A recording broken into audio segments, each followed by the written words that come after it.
The house was dark when I got home, but my mind was lit up like a lightning storm. I dropped my purse onto the counter, flipped open the wedding binder, and stared at the rainbow of tabs sticking out the side.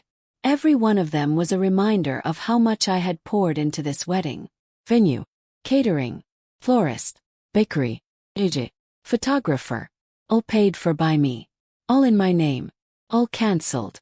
The silence in the house felt thick, like the air itself was holding its breath. Bang, bang, bang. Closed my eyes. Course he followed me. Mom, open the door. Ethan's voice. Loud, angry, not worried, not concerned. Angry. He knocked again, harder this time. Mom, seriously. Open up. I didn't move. Let him feel it. Let him sit with the consequences of standing there earlier like I was a stranger. My phone vibrated on the table. Brianna, we need to talk. Like hell we did. Another knock. 3 sharp hits that rattled the wood. You can't just walk out like that. Ethan yelled. We have a wedding tomorrow. What is wrong with you? A humorless laugh slipped from my lips. What was wrong with me? What a question. I walked slowly toward the door but didn't open it. I stood on the opposite side, staring at the handle as he continued banging. You're acting insane, he said, voice cracking. You're ruining everything. And there it was. There it always was. If something wasn't perfect, must be my fault. I finally spoke, my voice calm, steady. Go home, Ethan. Silence. What? You heard me, I said. Go home. He sounded stunned for a split second. Then furious. You think this is some kind of game? He shouted. You can't cancel everything. We have people flying in. Deposits are paid. No, I cut in, I paid them. That shut him up. I could practically feel the anger radiating through the door. You're unbelievable, he said, breathless. You're doing this out of spite because Brianna told you to leave. You embarrassed her. My jaw tightened. I embarrassed her. I whispered.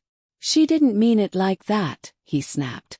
You just overreacted, like always. Overreacted. That word hit me like a slap. The way he said it, sharp, dismissive, trained. Who taught him that? Who conditioned him to think my feelings were inconveniences? By his father. My chest tightened with a familiar ache. But anger held me upright. Go home, Ethan, I repeated. No, his voice hardened. Not until you fix this. I'm not fixing anything, I said. I'm done funding a wedding I'm not welcome at. He exhaled sharply, the sound jagged and mean. If you don't fix this, he said quietly, you and I are done. My breath stopped, but only for a moment. Then I guess, I said, voice barely above a whisper. That decision's already been made. There was a long, heavy pause. Then footsteps. Then his car door slammed. The engine roared to life. He sped off. But before the quiet fully returned, my phone buzzed again on the counter. This time it wasn't Ethan. It was Brianna. A text preview flashed across the screen. You have no idea who you're messing with. I stared at the message, feeling a cold ripple shoot through me. And I realized, canceling the wedding was only the beginning. I swear I felt the room freeze before I even understood what was happening. 1 second I was smiling at the centerpiece arrangement I'd paid for. And the next, she was pointing at me like I was something she'd stepped in. Lauren, get out. Her voice wasn't loud, but everyone heard it. Her name was Brianna Collins, my son's fiancée. Pretty, Polish, perfect on the outside, poison underneath. She took a step toward me, eyes narrowed with the kind of confidence only a person who's never been told no in their life could have. You've done enough damage already, she snapped. Leave. Now. For a moment, the entire rehearsal dinner went silent. Forks froze mid-air. Chairs stopped moving. People held their breath.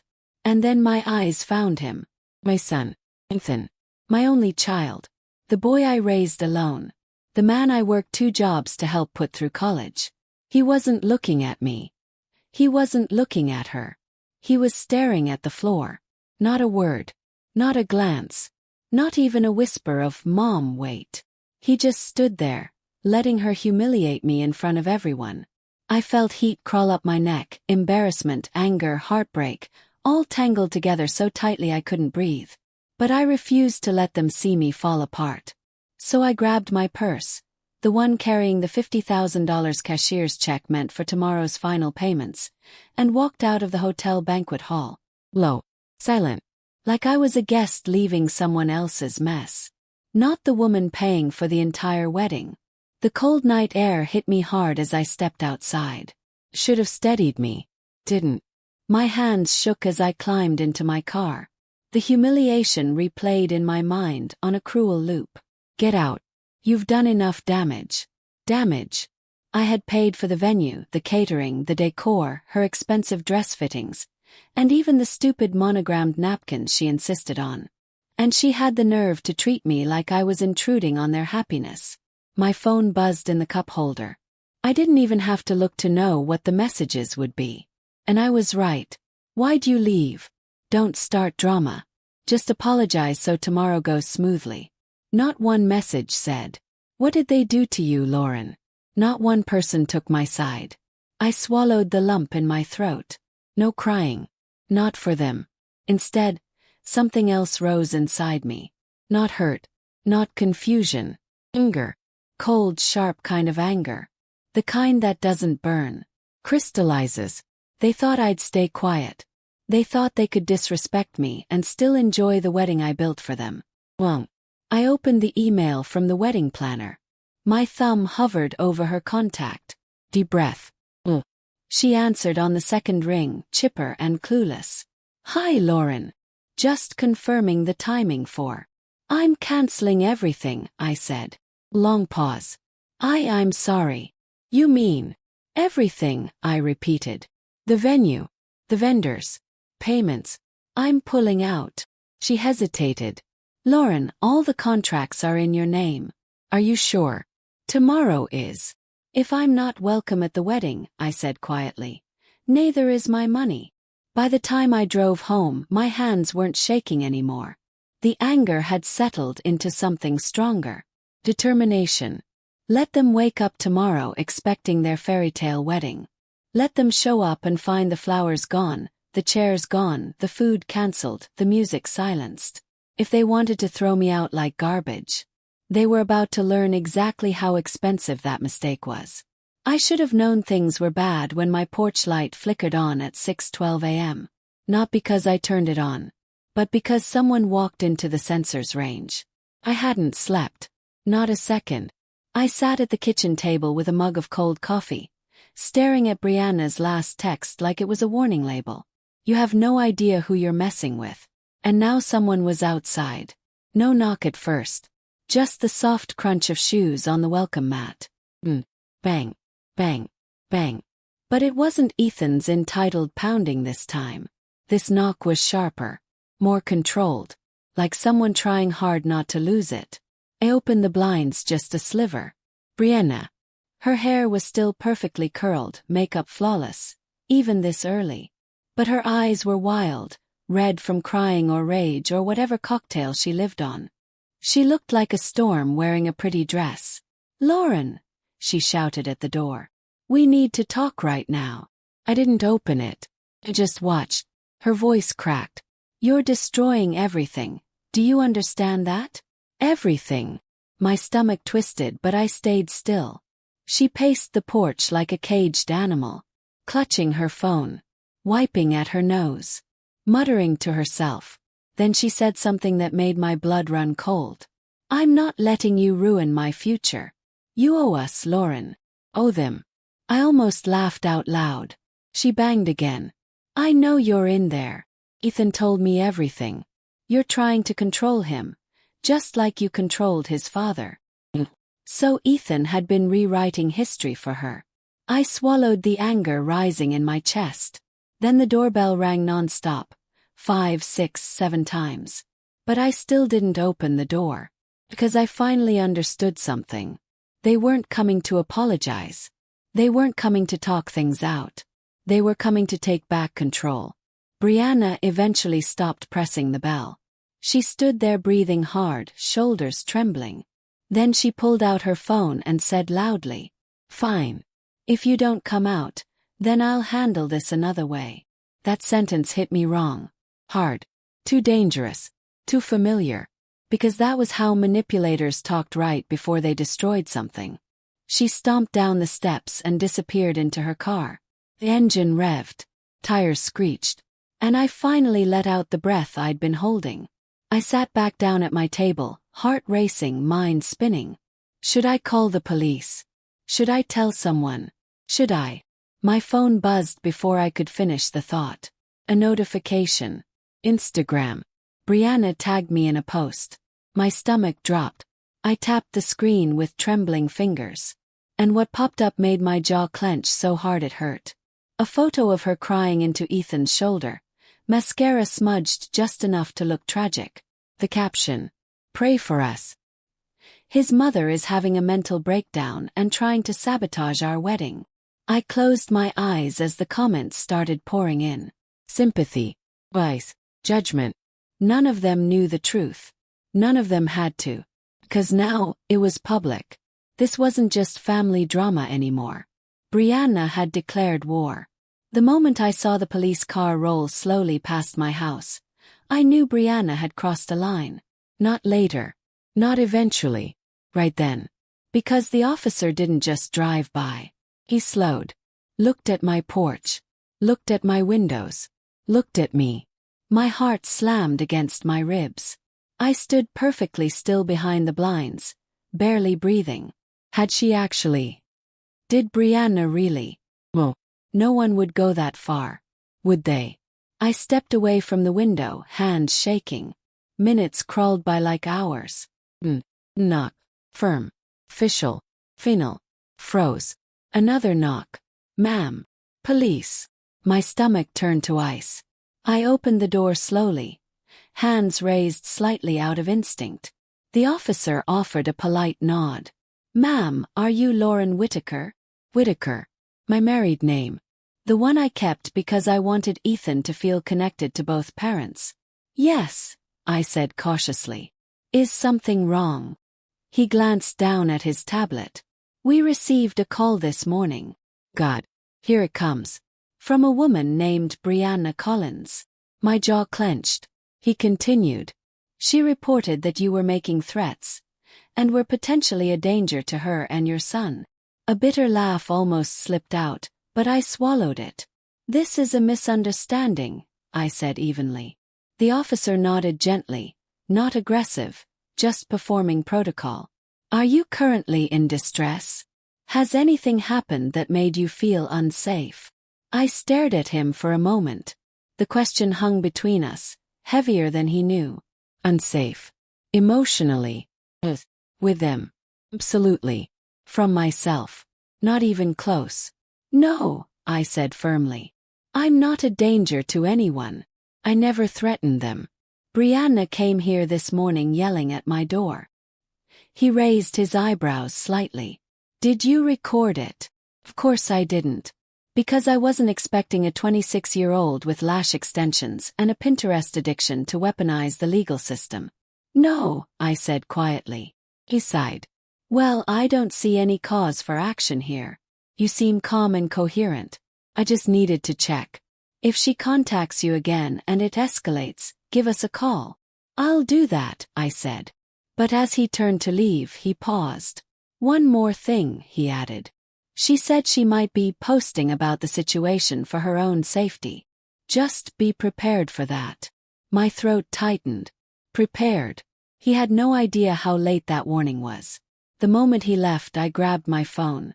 Notifications flooded my lock screen like a waterfall. Comments. Dozens. Hundreds.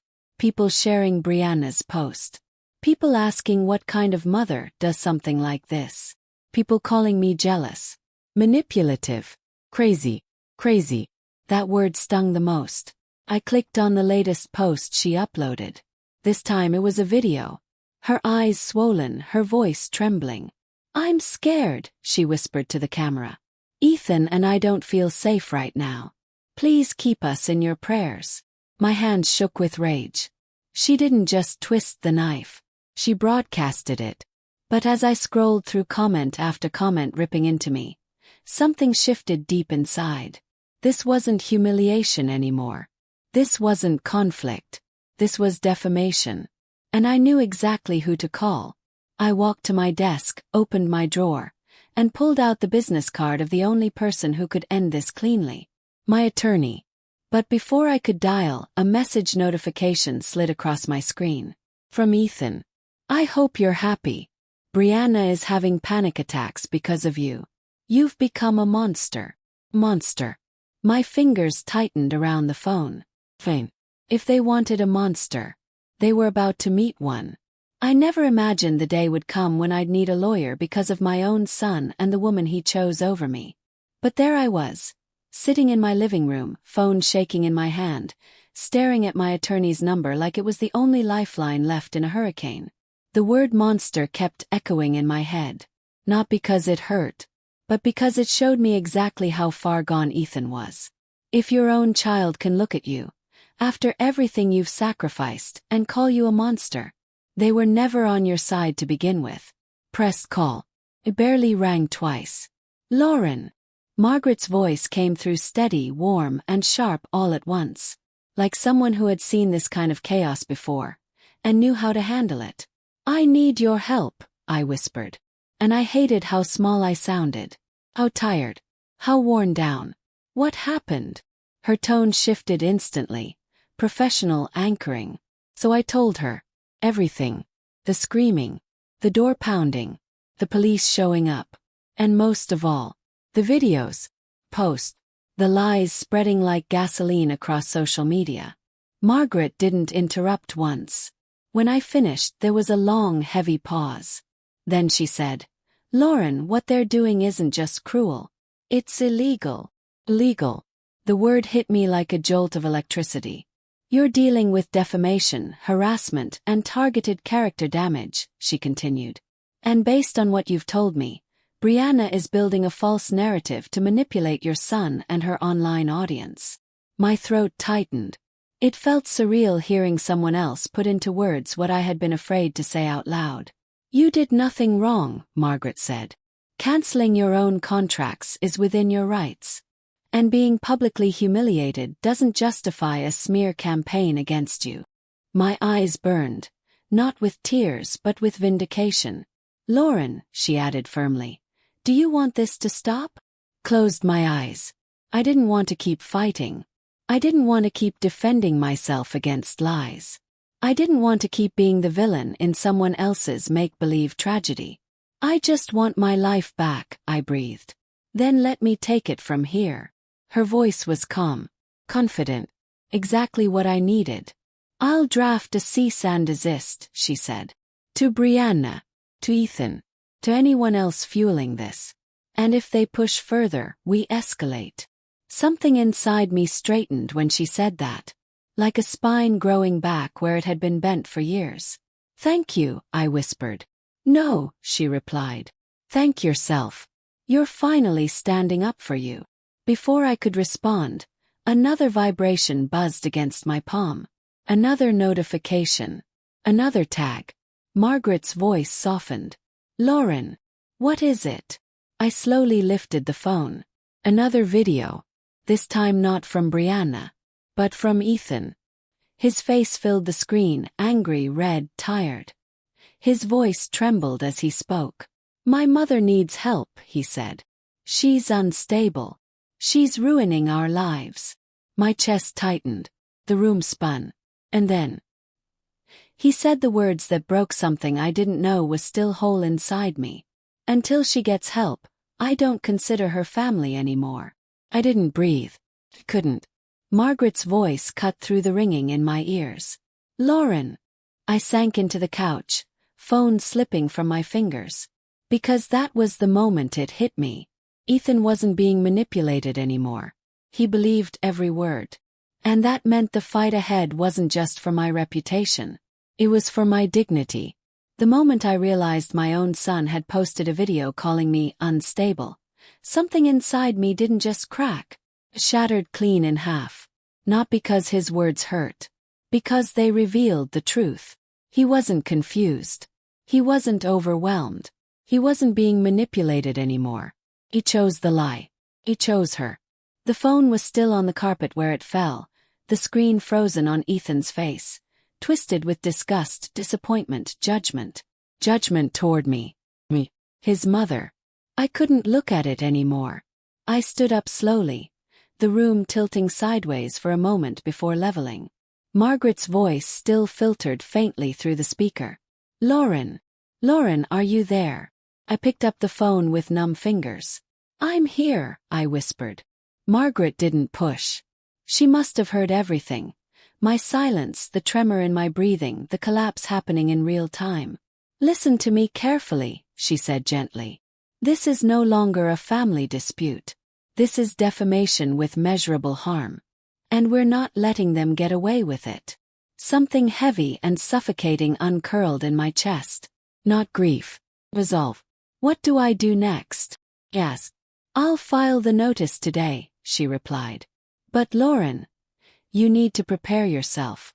Brianna and Ethan aren't going to back down quietly. They weren't. That much was clear. Because within minutes, more notifications pinged through. Comments, DMs, even tags from strangers. Strangers dissecting my life like it was a soap opera they were entitled to comment on. She seems unhinged. Imagine ruining your own son's wedding. Some moms are jealous of their sons' partners. It's sad. That word felt like poison. I muted everything. I needed air. I stepped outside onto my back porch, the morning light hitting the dew on the grass. It should have felt peaceful, fresh. But it didn't. My phone buzzed in my hand again. Unknown number. For a second I considered ignoring it. But something, intuition or dread, made me swipe to answer. Hello. A deep male voice came through. Lauren. This is Pastor John. My heart sank. He was the pastor officiating the wedding. Pastor, I said quietly. This isn't a good time. He cut me off. I've just gotten a call from Ethan and Brianna. And I'd like to hear your side before I make any decisions. Decisions. My stomach twisted. What did they tell you? Asked. He hesitated. Too long. They're claiming you threatened to sabotage their marriage. And that you're emotionally unstable. They think it might not be healthy for you to be involved in their future. My grip tightened on the phone.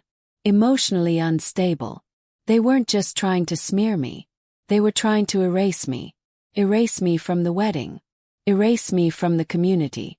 Erase me from Ethan's life story entirely. Pastor, I whispered. I didn't threaten anyone. Brianna threw me out of my own rehearsal dinner. Ethan didn't defend me. Cancelled what I paid for. That's all. He sighed heavily. I thought there was more to the story. I had a feeling. Relief washed over me in a small, trembling wave. But then he said something that made my stomach drop again. Lauren, I want to help you. But I think things may get worse before they get better. They're upset. They're desperate. And desperate people make dangerous choices. Dangerous.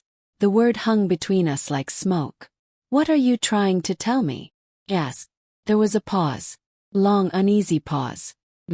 They told me they're considering legal action to declare you a threat to their new family unit. My breath caught in my throat. Legal action. Against me. Their own mother. Pastor John hesitated before finishing. I don't think they're just trying to cut you out of the wedding, Lauren. I think they're trying to cut you out of their lives entirely. A chill shot down my spine. Because if that was true, this wasn't war anymore. This was annihilation. I knew they hated me. But I never imagined they'd try to erase me completely. Pastor John's words didn't just echo in my head. They carved themselves into my bones. They're considering legal action to declare you a threat. Threat. Me. The same mother who worked double shifts so Ethan could go on school trips. The mother who skipped meals so he could have seconds. The mother who stood through every heartbreak, every failure, every fear of his. Now I was a threat. I hung up the phone and just stood there on the porch, staring into nothing. The morning air suddenly felt too sharp, too cold, too hostile. I had never felt so betrayed. Not even when Ethan's father walked out. Because this wasn't abandonment. This was character assassination. I walked back inside, each step heavier than the last. I sat at the kitchen table, folded my hands, and pressed them against my lips. For a long time I didn't move. Then my phone buzzed again. Text. From someone I never expected. Ethan's father, Derek. I stared at the name on the screen, my pulse picking up speed. We hadn't spoken in years. Not since the divorce. Not since he walked out, leaving me with bills, a baby, and a half-finished life. My hands shook as I opened the message. Derek. Ethan called me. He says you're having a breakdown. Is that true? I felt something sharp twist in my stomach. Of course Ethan would run to the one person who always validated the worst version of him. Another message. Derek. You need to let the kids have their day. Don't make this about you. There it was. The familiar dagger wrapped in silk. Don't make this about you. Type back. She threw me out, Derek. In front of everyone. Ethan didn't defend me. The dots appeared. Vanished. Peered again. Derek. Lauren, you've always been dramatic. Just apologize and move on. Don't ruin Ethan's wedding. My jaw clenched so tightly I thought I might crack a tooth. Dramatic. Unstable. Jealous. The words formed a chorus of all the ways people try to silence a woman when she stops sacrificing herself. I didn't reply. I didn't trust myself to. I set the phone down, but before I could stand, I heard a car door slam outside. My heart lurched. Not again. Please, not again. I peered through the blinds carefully. It wasn't Brianna. It wasn't Ethan. It was a black SUV. Tinted windows. Engine still running. A man stepped out. Mid-40s, suit, sunglasses. He looked around, then walked straight to my door. My breath hitched. He knocked once. Firm, professional. Ms. Whitaker, he called out. I opened the door halfway, keeping the chain on. Yes. He reached into a folder and held out an envelope through the gap. Delivery for you. Time sensitive. Time sensitive. I slid the chain off and took it cautiously. What is this? Asked. A notice, he replied. Requested by Ms. Brianna Collins. My mouth went dry. Notice. Legal notice. My hands shook as I tore open the envelope. My eyes scanned the first line. And my stomach collapsed. A formal request for a restraining order. A restraining order. Against me. Against the mother. Against the woman who had paid for every brick of their fairy tale wedding. My vision blurred. My legs trembled. The man gave a polite nod and returned to his SUV. I stood in the doorway, holding the papers that said everything Brianna had been building toward. This wasn't just a smear campaign. This was a full-scale attempt to declare me dangerous. To remove me from Ethan's life legally. Permanently. And the worst part. They might win. Because the truth didn't matter anymore. Their lies had already spread. I didn't cry when I opened the restraining order. I went cold. It's cold. The kind of cold you feel only when someone you love decides you're disposable. My hands trembled as I held the papers, but not from fear. Well, from clarity. A restraining order. Against me. Filed by Brianna Collins. Co-signed by my own son. The woman who humiliated me. And the child I raised. Had now put my name in legal ink as a danger to their safety. My safety didn't matter, apparently. My humiliation didn't matter. My decades of sacrifice didn't matter. I read the lines carefully, each word slicing deeper. The respondent has exhibited emotional instability. The respondent has made statements insinuating harm. The respondent's presence causes distress and fear. Distress and fear.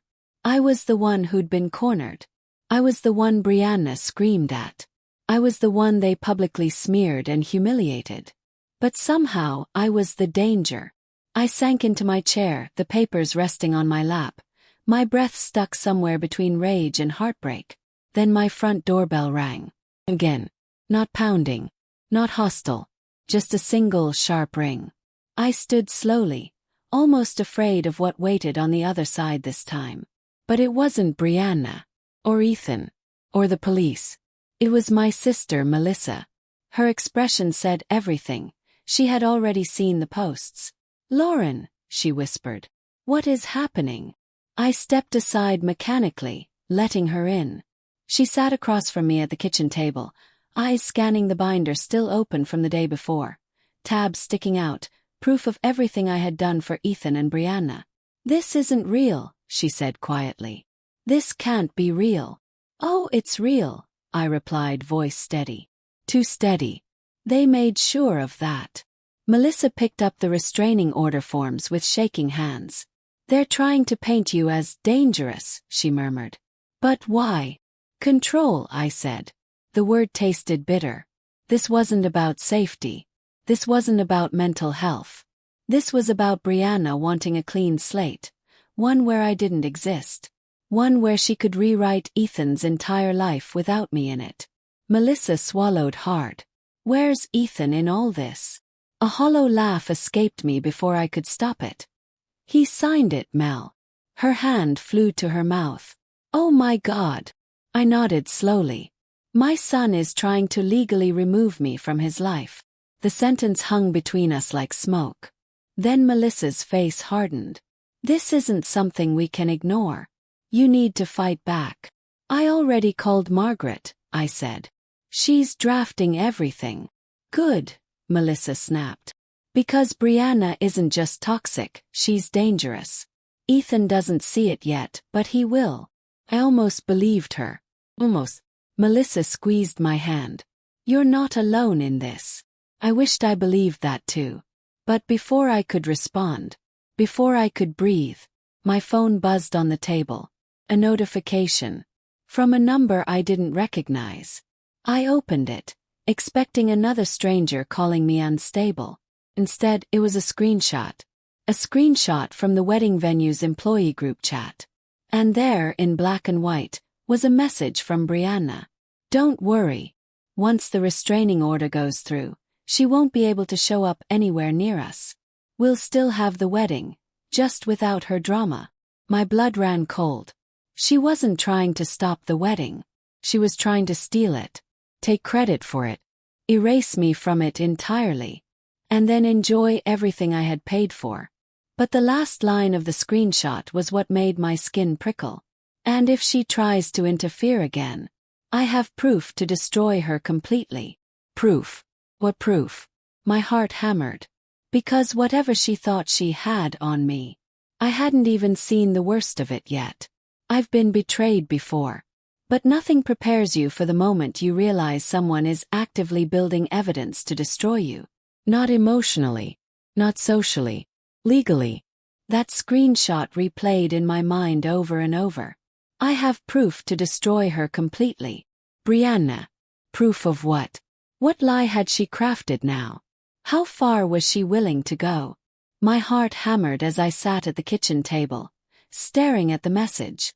Melissa hovered by the window, watching the street like she expected another black SUV to pull up. "Lauren," she whispered, "you need to call Margaret again. This isn't normal. This is obsession." Session. The word hit me hard because it was true. This wasn't about a wedding anymore. This wasn't even about Ethan. This was about Brianna wanting full control. Control over Ethan. Control over the narrative. Control over who gets to stay in his life. And who gets erased. And I was target number one. I grabbed my phone to call Margaret. But before I could dial, another message popped in. From an unknown number. Again. This time it wasn't a screenshot. It was a video. My stomach dropped. I pressed play with trembling fingers. At first, the screen was shaky, like someone was filming secretly. Then it steadied. I realized immediately what I was looking at. It was me. Me in my kitchen. Me pacing. Me holding the wedding binder. Slamming it on the table in anger the night before. My blood turned to ice.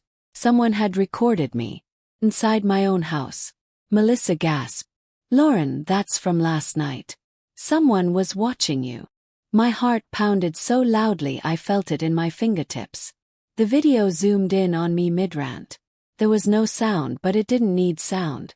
Cut to a close-up of me gripping the binder so tightly my knuckles were white. Cut to me wiping my face. Cut to me whispering angrily to myself in frustration. Without context, without sound. It looked unhinged. Exactly how Brianna wanted it to look. A text followed immediately after the video. Unknown. This won't be the only one. You should have stayed in your place. I couldn't breathe. My hands shook violently. Lauren, Melissa whispered. This is stalking. This is someone inside the house or right outside. This is dangerous. I scanned the room, suddenly hyper-aware of every shadow, every window, every blind that wasn't fully shut. Who filmed me? When? How? Then another message. Unknown. If you don't back down, these videos go public. Brianna will make sure everyone sees who you really are. Who I really am. Well, who they wanted to make me look like. I swallowed hard. No tears. Not now. Because suddenly I saw the pattern, the strategy. First the humiliation. Then the smear campaign. Then the restraining order. Then the proof. This wasn't chaos. This was a coordinated effort to paint me as unstable so they could justify cutting me out, and take everything I gave them. But then another notification hit my screen. This time from a number I did recognize. Ethan. My hands shook as I opened it, praying. Just praying it would be different. But it wasn't. His message was short, dark, and cruel. Mom, Brianna showed me the video. You need serious help. Stay away from us. I stared at the words, nausea rising in my chest. He believed it. He believed her. He believed a silent, manipulated, illegally recorded video over his own mother. Melissa touched my arm gently. Lauren, what are you going to do? My voice cracked as I whispered. I'm going to find out who filmed me. Because that was no longer just invasion of privacy. It was a weapon. And someone close, too close, was holding the camera. I didn't sleep that night. Not because I was scared, but because I was finally angry enough to stop being afraid. Someone filmed me inside my own home. Someone close. Someone who had access to my property. And knew exactly how to twist the footage to fit Brianna's narrative. I replayed the video a dozen times. Not the parts of me pacing or slamming the binder. I knew those moments. I replayed the edges, the corners, the details. A shadow on the right side of the frame. A faint reflection in a window. The angle. It wasn't filmed from outside. It wasn't filmed through the blinds. It was filmed from inside my kitchen window, just behind the shrubs that lined the edge of my patio. Someone had stood there, close enough to see me, close enough to zoom in, close enough to know my movements. At 2:14 a.m., I grabbed a flashlight and stepped outside onto the patio. Melissa stayed inside but hovered near the door, watching me through the glass. The night was silent. Too still. I approached the window where the video angle seemed to be taken from. I swept the flashlight down. And then I saw it. A small patch of flattened grass. A cigarette butt. Still fresh. Don't smoke. I never have. But one person I knew did. My stomach tightened. Ethan. He smokes socially. Sometimes when stressed. Sometimes when drunk. But there was something else. A small detail I had overlooked. Ethan had a house key. He came and went freely for years. And the shrub beside the window. His height matched the angle perfectly. I took a shaky breath. Whoa. He wouldn't. But another thought hit me. Sharp, cold, undeniable. The night of the rehearsal dinner. Ethan left after pounding on my door. Angry. Humiliated. Blaming me. He could have come back later. He could have filmed. He could have sent it to Brianna. He could have helped build the proof. My heart splintered. Low. Cracking down the middle. I knelt down and picked up the cigarette but with a napkin. Lauren. Melissa called from inside. What is it? I didn't answer. Not yet. I went back inside, placed the cigarette on the table next to the printed restraining order, the screenshots, the video stills. The pieces were aligning. Ugly, painful, undeniable. Before I could speak, my phone buzzed again. Another message. From the unknown number. Unknown. You should stop digging. You won't like what you find. Melissa gasped. Lauren, they know you're looking. My pulse thundered in my ears. But then, another message. Sent immediately after. Unknown. You don't want Ethan to hate you more than he already does. I stared at the words until they blurred. This wasn't Brianna texting. This wasn't her tone. This sounded like someone who knew Ethan deeply. Someone who knew me deeply. Someone who knew exactly how to wound. And then, the final message arrived. Short, dark, cold, unknown. You should have never raised him alone. My blood ran cold, because only 2 people in this world ever threw that line at me. Derek. And once, years ago, Ethan himself during a teenage meltdown. But Derek wouldn't stalk my house. Ethan might. My throat tightened. Melissa whispered. Lauren, who is it? Do you know? I swallowed hard. Because deep down, I did. I finally knew exactly who was targeting me. Fueling Brianna. Filming me. Sending threats. Twisting the knife deeper every time. But speaking it out loud felt like admitting a nightmare was real. My voice cracked as I whispered. I think it's Ethan. The moment I said Ethan's name out loud, the room seemed to shrink. Like the truth itself took up all the space. Heavy, suffocating, undeniable. Melissa just stared at me, lips parted, eyes shimmering with a heartbreak she didn't know how to name. Lauren, she whispered. You can't mean that. I pressed my palm against the table, grounding myself. I don't want to believe it, I said softly. But everything points back to him. The video, the cigarette, the angle, the tone in those messages, sharp in the places only he knew how to cut. My son was angry. He was heartbroken. He was protective of the wrong person. And in that rage, he had become someone I didn't recognize. A version of him shaped by resentment, by Brianna, by stories she spun and insecurities she fed. But even knowing that, even seeing all the evidence lined up in front of me, the truth still hurt more than anything they'd done so far. Because it was never just Brianna fighting me. It was my son helping her sharpen the knives. I sat down slowly, folding my hands in front of me. My voice came out quieter than I intended. Where did I lose him, Mel? Melissa moved around the table and pulled up a chair beside me. She didn't speak right away. She didn't rush in with cheap reassurance or excuses. She just sat with me in the truth. You didn't lose him, she finally said. He walked away. The words hit like a gentle but firm hand on the shoulder, painful but anchoring. He's an adult, she continued. He made a choice. Bad one. Cruel one. But still a choice. Ethan's choice. Not my failure. Not my fault. I hadn't ruined him. I hadn't pushed him away. I hadn't created this cold, hardened version of him. He chose this path. And for the first time I felt something shift inside me. Not anger. Not grief. Acceptance. Painful, sharp acceptance, but still acceptance. I stared at the evidence spread across the table. The restraining order, the screenshots, the cruel messages, the still frame from the secretly filmed video. All the wreckage of a relationship I had worked my entire life to build. And I finally said the words I had been afraid to speak. I can't save him from this. Melissa squeezed my hand gently. You're not supposed to. Not anymore. And just like that, the air felt lighter. My chest felt looser. My spine felt straighter. I wasn't powerless. I wasn't broken. I wasn't defeated. I was waking up. For years my love had been unconditional. Unquestioning. Unlimited. But unconditional love doesn't mean unconditional access. Especially to people who weaponize it. I stood up, picking up the restraining order papers. And for the first time they didn't terrify me. They disgusted me. They infuriated me. But they no longer controlled me. Come on, I said, grabbing my keys. Melissa looked up. Where are we going?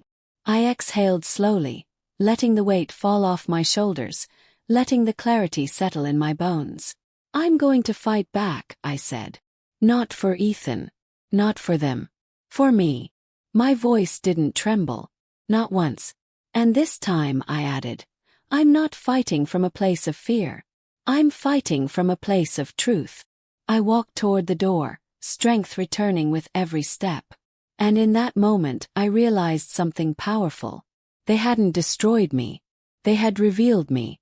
The strangest thing about reclaiming your power is how quiet it feels when it finally happens. No dramatic music. No shouting. No victory speech. Just clarity. 2 weeks later, I sat across from Margaret in her office, sunlight spilling across the polished table between us. The evidence was neatly stacked in folders. Screenshots, metadata reports, timestamps, IP traces. The truth didn't shout. It didn't need to. It spoke calmly. Precisely. Undeniably. Margaret slid one final document toward me. The video was traced back to Ethan's phone, she said evenly. He recorded it. Sent it to Brianna. The restraining order filing contains provably false statements. We're moving forward. I closed my eyes. Not in relief, not in grief. In release. Because hearing it confirmed didn't break me the way I thought it would. I had already mourned the son I thought I had. Margaret continued. The judge dismissed the restraining order request. Brianna's attorney withdrew within 48 hours. They won't be pursuing anything further. I nodded slowly. No celebration. No triumph. Just peace. They know now, Margaret added gently, that you won't be bullied into silence. She was right. The wedding never happened. Not really. The venue was gone. The deposits forfeited. The guests scattered into awkward explanations and quiet gossip. Brianna disappeared from social media almost overnight. Ethan stopped posting altogether. I didn't check. I didn't need to. Some closures don't require confrontation. They require distance. The final message from Ethan came a week later. One sentence. No apology. I didn't think it would go this far. I stared at it for a long time before deleting it. Because intent doesn't erase damage. And regret doesn't rebuild trust. I wasn't angry anymore. I was done. A month later I moved. Not far. Just far enough. New apartment. New routine. New mornings where I drank coffee on a quiet balcony instead of bracing myself for emotional landmines. I started therapy. Not because I was broken, but because I wanted to make sure I never confused self-sacrifice with love again. And one afternoon, as I stood in front of the mirror adjusting a jacket before heading out, something caught my eye. I was standing straighter. Not hardened. Not bitter. Stronger. Here's what I learned. What I wish someone had told me sooner. Love does not mean enduring humiliation. Being a mother does not mean accepting abuse. And boundaries are not punishments. They are protections. You can love someone deeply and still walk away when they choose to hurt you. Walking away doesn't mean you failed. It means you finally chose yourself. If you're listening to this and you recognize yourself in my story, if you've been guilted into silence, manipulated through love, or made to feel difficult for having limits, hear me. You are not cruel for stepping back. You are not selfish for saying no. You are not weak for choosing peace. Sometimes the bravest thing you can do is stop trying to be understood by people who benefit from misunderstanding you. I lost the family I thought I had, but I found something far more important. Myself. Thanks for listening. Don't forget to subscribe, and if you've lived through something similar, share your story in the comments. Your voice matters.